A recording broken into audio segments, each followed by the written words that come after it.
আসসালামু আলাইকুম প্রিয় শিক্ষার্থীবৃন্দরা, আশা করি তোমরা সবাই ভালো আছো। আজকে আমি তোমাদের সপ্তম শ্রেণীর অধ্যায় হচ্ছে 1 মূলদ ও অমূলদ সংখ্যা, পৃষ্ঠা নাম্বার হচ্ছে 3 নম্বর পৃষ্ঠার যে সমস্যাগুলো আছে সমস্যাগুলো সমাধান করব। এটা হচ্ছে পর্ব 1, পৃষ্ঠা 3 পর্ব 1, ঠিক আছে।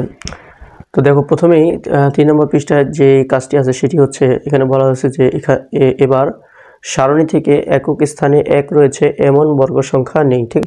যাই হোক, আমরা এটা বোঝার জন্য বললাম আমাদের কাজ হচ্ছে এই খালি ঘর পূরণ করতে হবে। কি বলা হয়েছে এখানে বলা হয়েছে কোনো সংখ্যার একক স্থানীয় অঙ্ক 1 বা 9 হলে কোনো স্থানে কোনো সংখ্যার, তাহলে এই যে আমরা সংখ্যার ঘরে দেখতে পাচ্ছি 1, 9, 11, 19, এই সংখ্যার একক স্থানীয় অঙ্ক 1 বা 9, তো আমরা দেখতে পাচ্ছি এই সংখ্যাগুলোর একক স্থানীয় অঙ্ক 1 আর 9 আছে, ঠিক আছে। যেমন প্রথমটা হচ্ছে 1, দ্বিতীয়টা 9, দ্বিতীয়টা 11-র 1, শেষের হচ্ছে সর্বডানে হচ্ছে 1, 19-এরও তাহলে কোনো সংখ্যার একক স্থানীয় অঙ্ক 1 বা 9 হলে বর্গ সংখ্যার একক স্থানীয় অঙ্ক কি হবে, তাই না? খালিঘর মানে কি হবে? তাহলে এখানে তো যে সংখ্যাগুলো আছে তার একক স্থানীয় অঙ্ক 1 আর 9, তো তাদের যে বর্গ সংখ্যা এখানে দেওয়া আছে সেই বর্গ সংখ্যাগুলোর একক স্থানীয় অঙ্ক কি হবে, তাই না? একক স্থানীয় অঙ্ক আমরা দেখি, এখানে হচ্ছে 1, এখানে হচ্ছে 1, এখানে হচ্ছে 1, এখানে হচ্ছে 1, তার মানে কি হবে? একক স্থানীয় অঙ্ক 1 হবে। আশা করি বুঝতে পেরেছো। একইভাবে এরপরের যে কাজটি আছে সেই কাজটি এখন করব।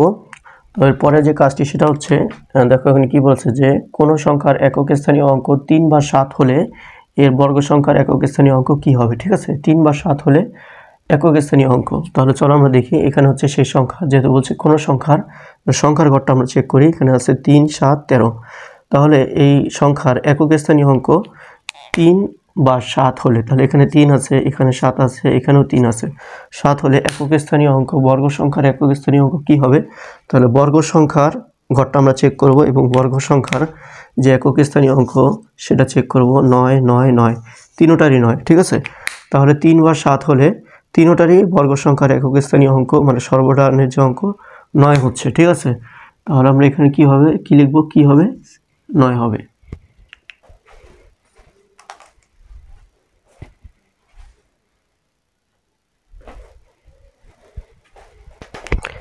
একইভাবে এরপরের যে কাজটি আছে সেটা আমরা এখন করব।